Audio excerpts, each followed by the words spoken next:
The Yakuza or Like a Dragon franchise is in a very interesting place right now because it's sitting at a crossroads between new and old. And I just wanted to talk about it here in this video. I know it's quite random and it's unscripted actually, but I am a huge fan of the series, having played almost every mainline entry except for Infinite Wealth, and I've also played Judgment, and I'm in the middle of playing Lost Judgment actually and very much enjoying it. So I'm quite deep in the Yakuza headspace right now, so I want to talk about the Kiwami 3 remake, the upcoming Stranger Than Heaven, and potentially what's going on with the main series going forward.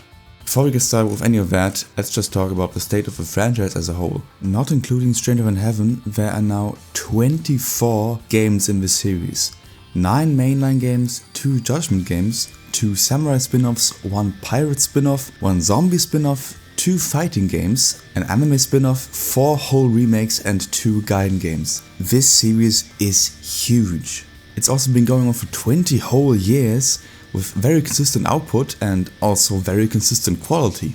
We're at a point where the main series has shifted from brawler-based combat to turn-based. We've seen a bunch of different spin-offs, we've seen some little side games come out. Yeah, now apparently this Stranger Than Heaven project, which seems to be a whole different beast entirely. Despite this franchise being so old and having so many entries in such a relatively short amount of time, it doesn't feel like there's that much franchise fatigue because the studio keeps offering different experiences, despite the fact that they reuse assets and animations and settings which actually work in their favor, right? Because we get to know these spaces, we get to live in them and love them. And right now it's at a point where it branches in all kinds of different directions. So you have that pirate spin-off that we had earlier this year with Pirate Yakuza in Hawaii, which is not really, I think, an indicator where the series is heading as a whole, but it's just a fun little side project. Then now we have the Kiwami 3 remake, which we're going to talk about in depth in a second here. And of course Stranger Than Heaven, which seems to be the next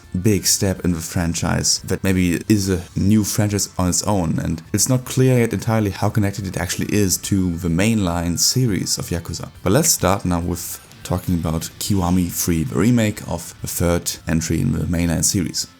This is the end of the line for you, Kazuma Kiryu. Freeze!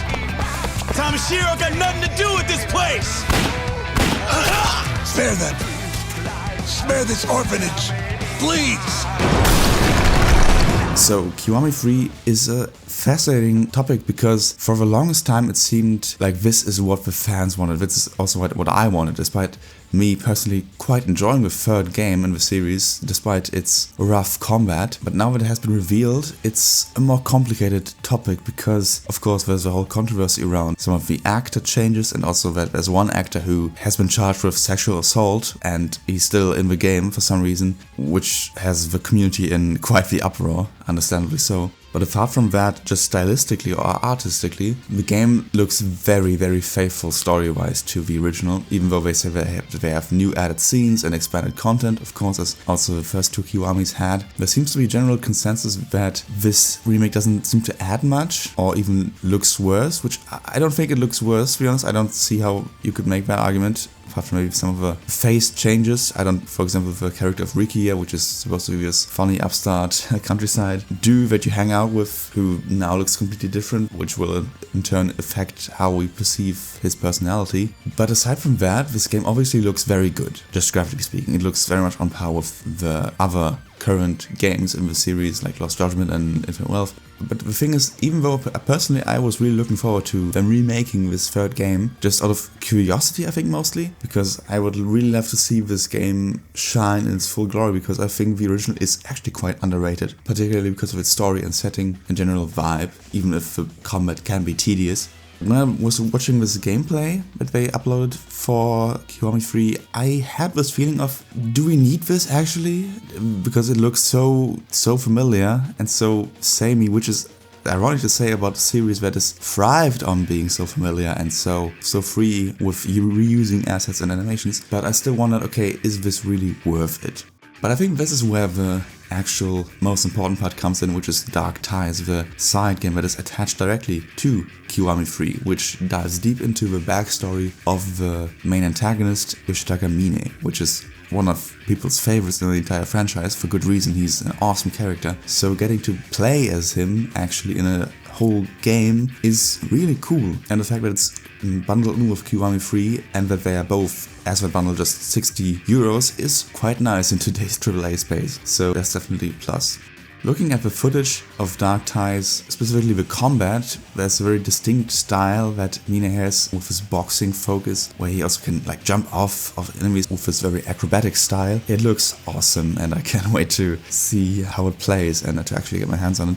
I think the story could actually do a lot to enhance the story of Yakuza 3, even though Mine is probably the strongest part of that game's original story to begin with, alongside the whole orphanage plot with Kiryu. I think combined with Dark Ties, Kiwami 3 could actually make the story shine more. And I do wonder what they could add or change from the original story, because of course there's a lot of convoluted stuff that's going on in the third game as usual in these games, and I don't expect them to change much in that direction or to change many of the plot twists with the whole, I don't remember quite what it was, something about a resort that was going to be built in Okinawa, which was going to be built upon the orphanage. So yeah, the plot obviously gets silly towards the end, so the question is, okay, what are they going to do with it? But as a whole, I think there's a very mixed reaction in the community compared to how much people wanted to see it, so that's fascinating how quickly that shifted. But we'll have to see when it comes out, how it turns out to be, if it's actually a worthwhile remake or if, yeah, it just ruins some of the specific nature of the original. What the fuck?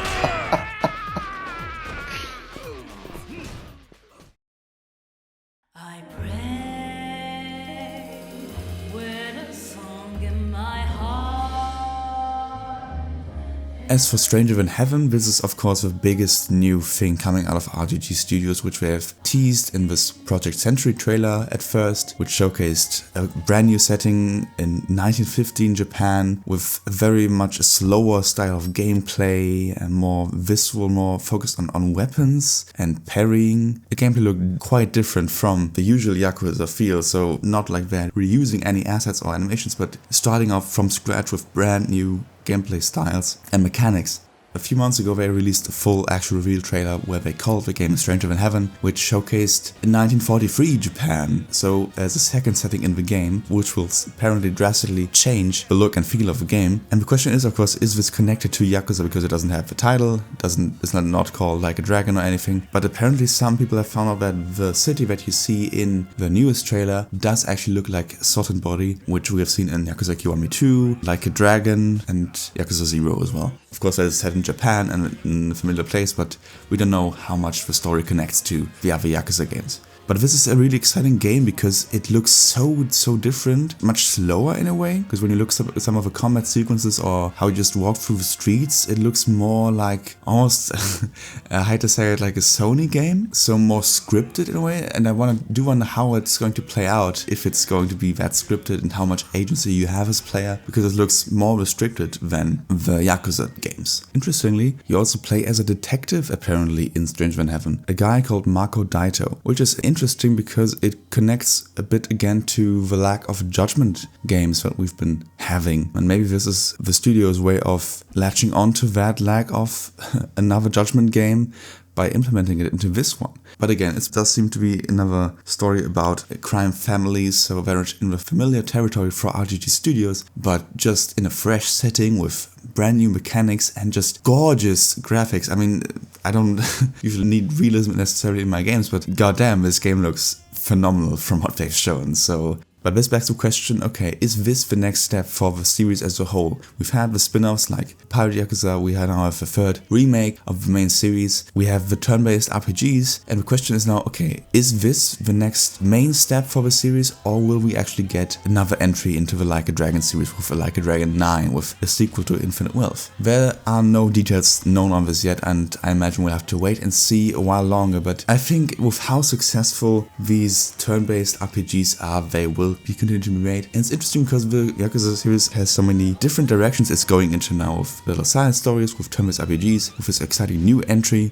Judgment still being in the air sort of, even though the actor, it doesn't seem likely that we'll get a third Judgment game unfortunately, but it's still technically possible. And this is such an interesting franchise in this state, because despite so many reused assets, so many reused animations and formulas, this 20-year-old franchise still has so much more to offer, it seems, and so so many exciting avenues it's going down. And so I'd argue that Yakuza has never been more alive as a franchise, or RPG Studios more creatively inspired. And that's honestly very exciting, and I just look forward to what they have to offer in the future, and especially just Stranger Than Heaven just captured my attention so much because it just looks awesome and I can't wait to experience it. So yeah, that was just me yapping a bit about the Yakuza series. Let me know down in the comments below what you think. What do you think about the Kiwami 3 remake? Do you look forward to Stranger Than Heaven? What do you think about the turn-based RPG Yakuza games? All of that, just let me know down in the comments below. What are your thoughts on the series as a whole? That being said, I hope you enjoyed this video and I'll see you in the next one. Bye.